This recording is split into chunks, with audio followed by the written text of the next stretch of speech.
अस्सलाम वालेकुम, welcome to Aneka kitchen. कैसे हैं आप सब लोग? आज आप लोगों के साथ रेसिपी शेयर करने लगी हूँ जो बचपन में हमारी भी फेवरेट थी और अब हमारे बच्चों को भी बहुत पसंद है। जी हाँ जी, मीठे फ्रेंच टोस्ट की रेसिपी। यहाँ पर बाउल में मैंने लिए हैं 2 अंडे, इनको अच्छी तरीके से किया है बीट और इसके बाद हम इसके अंदर शामिल कर देंगे 2 बड़े चम्मच भर के चीनी के। चीनी को भी हम अच्छी तरीके से करेंगे मिक्स ताकि ये डिज़ोल्व हो जाए। मैंने पहले एक रेसिपी शेयर की है जिसमें मैंने दूध ऐड नहीं किया था, बड़े क्रंची से बने थे। अब हम इसके अंदर दूध शामिल कर रहे हैं क्योंकि यही ओरिजिनल रेसिपी है जो हम अपने बचपन से खाते आ रहे हैं और हमारी अम्मी बड़े शौक़ से बना कर देती थी और सब बहुत पसंद करते थे।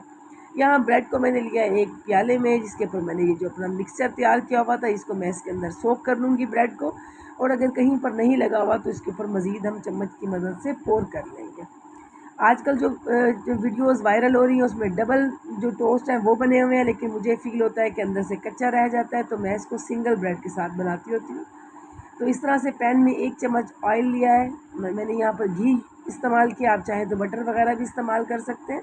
और इसको आराम से हम एक करके दोनों साइड इसकी लाइट गोल्डन कर लेंगे। बहुत लाइट फ्लेम पे हम करेंगे ताकि जो अंडे का कच्चापन है वो ख़त्म हो जाए और ब्रेड जो है बड़ी अच्छी मज़ेदार सी तैयार हो जाए। बस 2 से 4 मिनट के अंदर ही ये हमारे फ्रेंच टोस्ट जो है वो रेडी हो जाते हैं। बड़ी मज़े की हेल्दी एक रेसिपी है, बच्चे भी बहुत पसंद करते हैं, बहुत जल्दी बन जाती है और बच्चे बड़े हमारे घर में तो सभी बहुत शौक़ से खाते हैं।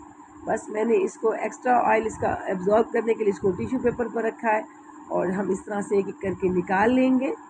इसके बाद मैंने कुछ मज़ीद जो है वो फ्राई किए हैं क्योंकि लंच बॉक्स में जो है वो इतने बड़ी ब्रेड जो है वो अच्छी नहीं लग रही थी, तो मैंने इनके मज़ीद स्लाइसिस में इनको टोस्ट की शक्ल में काट लिया है। आप चाहें तो इससे मज़ीद जो शेप्स हैं इसकी ट्रायंगल या इसकी राउंड शेप या इसकी रेक्टेंगल कोई भी किसी शेप में भी आप इसको काट सकते हैं। बस हमने इसको अंडे वाले मिक्सचर में डिप करना है और उसके बाद जो है हम इसको कर देंगे फ्राई। दोनों साइडें हल्की सी गोल्डन होने के बाद हम निकाल लेंगे। आप यकीन करें बच्चे बड़े सब बहुत पसंद करेंगे, हम भी बहुत पसंद करते थे और वही चीज़ें ज़्यादातर हम जो है बड़ी खुशी से अगर हमारे बच्चे खा रहे हों तो हमें खुशी हो रही होती है कि हमारे बच्चे भी उन्हीं चीज़ों को पसंद कर रहे हैं जिनको हम पसंद किया करते थे। तो आप लोगों को ये रेसिपी कैसी लगी इसके बारे में भी ज़रूर मुझे बताइएगा। अपना फ़ीडबैक ज़रूर दिया कीजिए, दुआओं में याद रखिए।